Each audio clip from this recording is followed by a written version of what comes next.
کسی نے پوچھا حضور آپ کا سن ولادت کیا ہے؟ آپ نے فرمایا کیوں نہ قرآن سے پوچھ لے۔ یار یہ عجیب سوال ہے، عجیب جواب ہے۔ حالانکہ سن ولادت کی باری آئے تو لوگ اکثر اعزاء اقربا ماں باپ کی طرف رجوع کرتے ہیں۔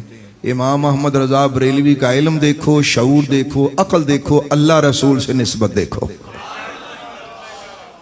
فرمایا قرآن سے پوچھ لیتے ہیں۔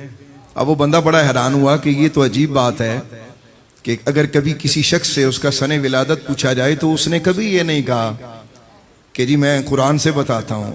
بھلا قرآن چو بھی کدی بندیاں دے جمن دے سال لبے نہیں، لیکن اسے سمجھنا چاہیے تھا کہ اس کے سامنے کون کھڑا ہے۔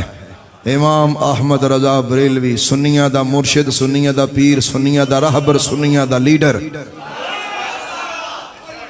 اور ایسا رہبر و لیڈر ہے جیسا زوال نہیں۔ اس نے کہا حضور یہ بتائیے کہ آپ کا سن ولادت کیا ہے؟ آپ نے فرمایا قرآن سے پوچھ لیتے ہیں۔ اب وہ حیرانگی سے آپ کو دیکھتا رہا۔ آپ نے قرآن منگوایا، قرآن کھولا اور آپ نے یہ آیت پڑھی، اولئک کتب فی قلوبہم الایمان وایدہم بروح منہ۔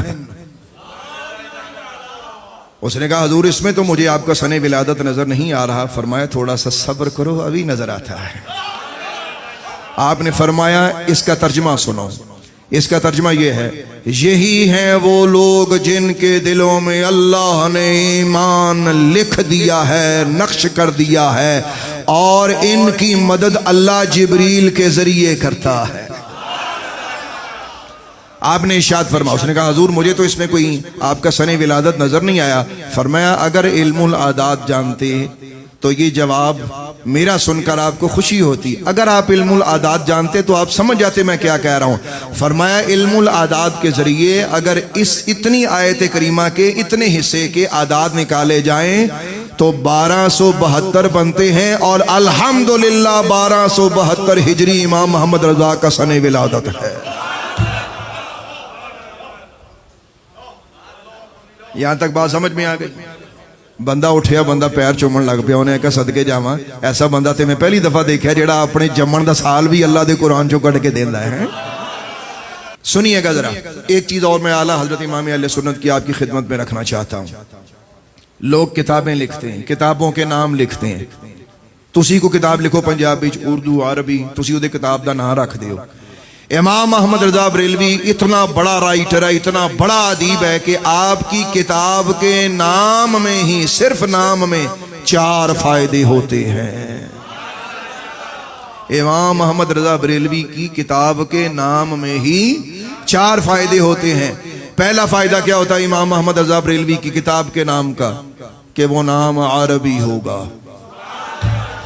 نمبر 1۔ نمبر 2، دوسرا فائدہ اس کتاب کے نام کا یہ ہوگا کہ وہ کتاب کا جو نام ہے وہ نظم میں ہوگا۔ مثال کے طور پہ جیسے حضرت امام محمد بریلوی کی کتاب کا نام ہے الدولۃ المکیہ بالمادۃ الغیبیہ۔ انداز دیکھیے میرے امام کا۔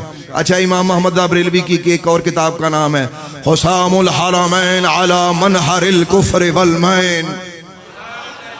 اچھا ایک کتاب کا اور نام بتاتا ہوں، العطایا النبویہ فی فتاوی الرضویہ۔ اب غور کیجئے گا، ان میں ایک نظم ہے، اب ذرا غور کیجئے گا۔ جیسے العطایا النبویہ فی فتاوی الرضویہ، ایسے لگتا ہے جیسے باقاعدہ نظم لکھی ہے۔ اچھا الدولۃ المکیہ بالمادۃ الغیبیہ، کیا انداز ہے یار، پھر کیا لکھتے ہیں؟ یہ پڑھنے کا بھی الحمدللہ غلامانہ انداز ہے نا۔ کتنے فائدے ہوتے ہیں؟ پہلا فائدہ کیا ہوگا کہ وہ عربی، نمبر 1۔ نمبر 2، دوسرا کہ نظم، اور تیسرا فائدہ یہ ہوگا کہ وہ کتاب بتائے گی کہ وہ کس علم میں لکھی گئی ہے، یعنی کتاب کا نام بتائے گا کہ اسے کس علم میں لکھا گیا ہے۔ اور چوتھا اور عجیب ترین فائدہ جو شاید کوئی شخص اپنی محنت سے، اگر کوئی شخص علم العادات پہ بڑا اسے دسترس حاصل ہے، بڑی محنت اس نے کی ہے، شاید وہ کر سکے، لیکن وہ 2-4 کتابوں کے نام کے بعد وہ فیل ہو جائے گا۔ یہ خدا دا صلاحیت تھی کہ امام احمد فرمایا کرتے تھے کہ اس دل پہ اس کی عطا ہے، اللہ نے علم کے خزانے کھولے ہیں احمد رضا بریلوی پر۔ تو چوتھا اور عجیب ترین فائدہ کیا ہوتا تھا؟